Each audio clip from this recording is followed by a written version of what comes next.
देश विदेशी आक्रांताओं के आक्रमणों से आक्रांत था।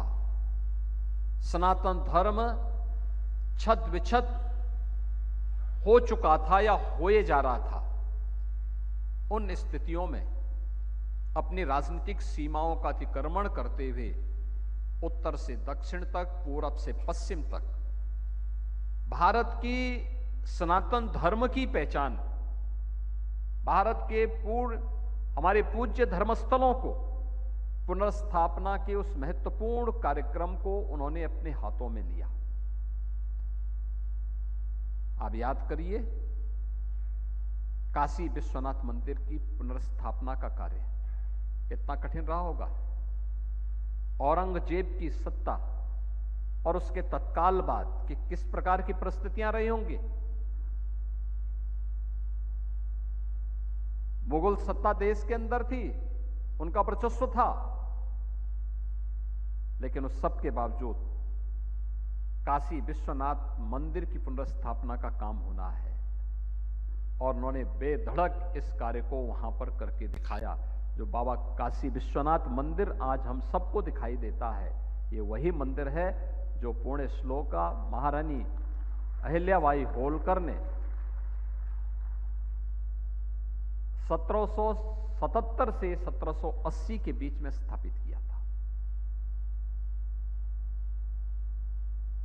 केदारनाथ धाम का मंदिर आपने देखा होगा। केदारनाथ धाम में अनेक प्राकृतिक आपदाएं आई, 2012-13 में भी आई थी, लेकिन मंदिर अजेय बना रहा।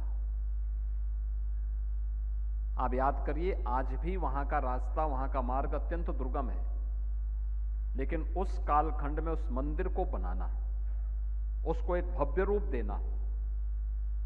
सोमनाथ का मंदिर याद करिए, सोमनाथ के मंदिर में सबसे पहला आक्रमण भारत के अंदर किसी एक मंदिर पे हुआ था और गजनी से आया हुआ लुटेरा मोहम्मद गजनवी ने जिस मंदिर को छत विछत किया था वह सोमनाथ का मंदिर था। 1000 वर्ष पहले उस मंदिर को क्षतिग्रस्त करने के बाद वहां पर फिर से भगवान सोमनाथ की मंदिर की पुनर्स्थापना हो, यह संकल्प उस कालखंड में किसी ने लिया था तो मालवा की महारानी अहिल्याबाई होलकर ने लिया था।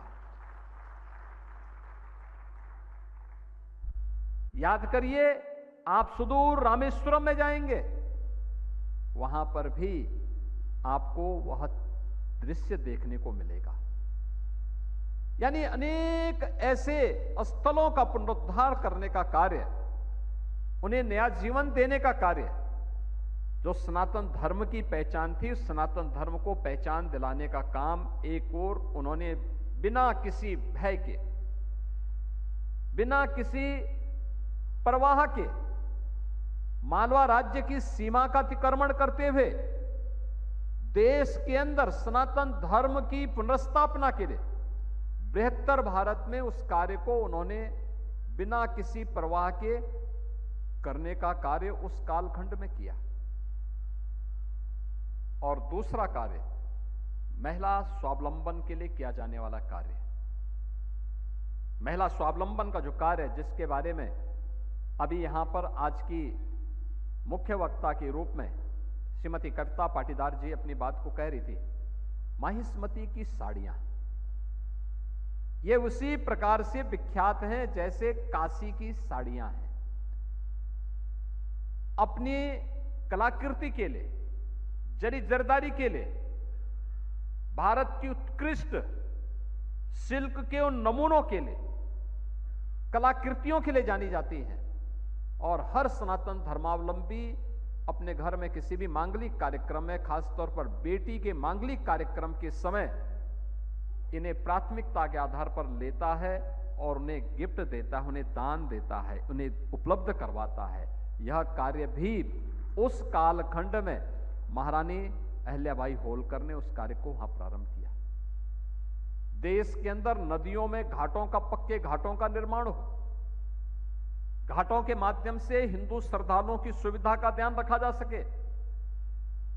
केवल मध्य प्रदेश के महिष्मती में ही नहीं, काशी के घाटों को भी निर्माण करने का कार्य हो, हरिद्वार के घाटों के निर्माण का कार्य करने का हो, देश के अन्य प्रमुख धार्मिक स्थलों पर उस प्रकार के घाटों का निर्माण करना हो,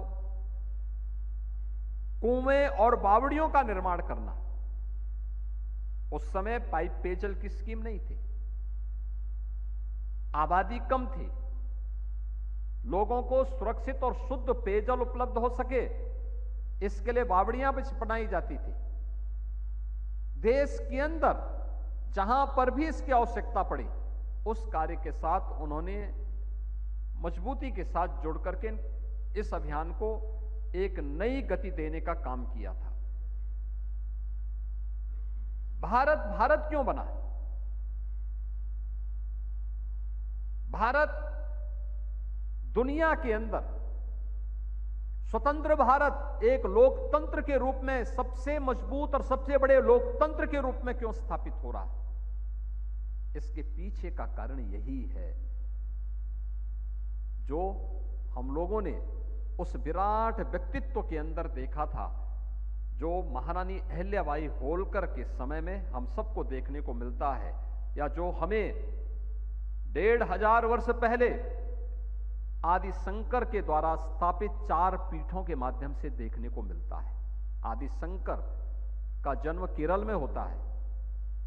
केरल में जन्म लेने वाला एक सन्यासी मात्र 32 वर्ष की आयु जीता है, लेकिन भारत की सांस्कृतिक एकता के लिए देश के अंदर 4 कोनों में 4 पीठों की स्थापना कर देता है। कोई भी राजनीतिक ताकत उन्हें वहां पर इन धार्मिक स्थलों को रोकने से वंचित नहीं करता, रोकता नहीं, कोई बाधा नहीं खड़ी करता, बल्कि नेतृत्व उन्होंने दिया। उस समय की राजनीतिक ताकतें, राजे रजवाड़े उनके साथ जुड़ करके उसे भव्य स्वरूप देने में अपना योगदान दिए। महारानी अहिल्याबाई होलकर ने अपने स्वयं के द्वारा संचित धनराशि से इन मंदिरों का पुनरुद्धार किया था, जो गुलामी के उस कालखंड के दौरान विदेशी आक्रांताओं की क्रूरता और विभत्स और बर्बर कार्रवाई का शिकार हुए थे। उन सब की उनकी पुनर्स्थापना करने के लिए उन्होंने उस कालखंड में जिस भाव के साथ इस अभियान को अपने हाथों में लिया, आज उसी का परिणाम है जब काशी विश्वनाथ मंदिर को एक भव्य स्वरूप काशी विश्वनाथ धाम के रूप में पुनर्स्थापित करने का कार्य प्रधानमंत्री मोदी जी के कर कमलों से प्रारंभ हुआ। 13 दिसंबर 2021 को तब प्रधानमंत्री मोदी जी ने इस बात का उल्लेख किया था। उस समय भी उल्लेख किया था कि महारानी अहिल्याबाई होलकर ने जो कार्य सैकड़ों वर्ष पहले काशी में करके दिखाया था, आज ये उसी की कड़ी का एक विस्तार है।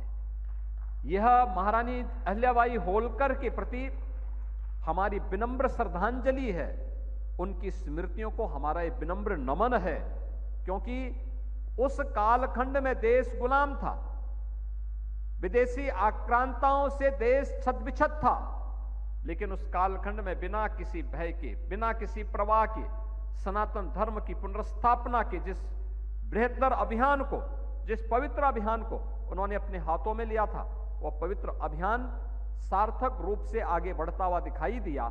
और उसी कड़ी को स्वतंत्र भारत में कभी लौह पुरुष सरदार वल्लभ भाई पटेल ने सोमनाथ के मंदिर के पुनरुद्धार के माध्यम से किया, और उसी कार्यक्रम को प्रधानमंत्री मोदी जी ने इस 21वीं सदी के पूर्वार्ध में ही काशी विश्वनाथ धाम को भव्य स्वरूप दे करके अयोध्या में राम जन्मभूमि पर भगवान राम के भव्य मंदिर को निर्माण करा करके एक नई अयोध्या का दर्शन करवा करके आज एक श्रृंखला आगे बढ़ती भी जा रही है। अब आप जाकर के देखते हैं कि मां विंध्यवासिनी धाम का ये भव्य स्वरूप, अनुमान करिए महाकुंभ का आयोजन इस बार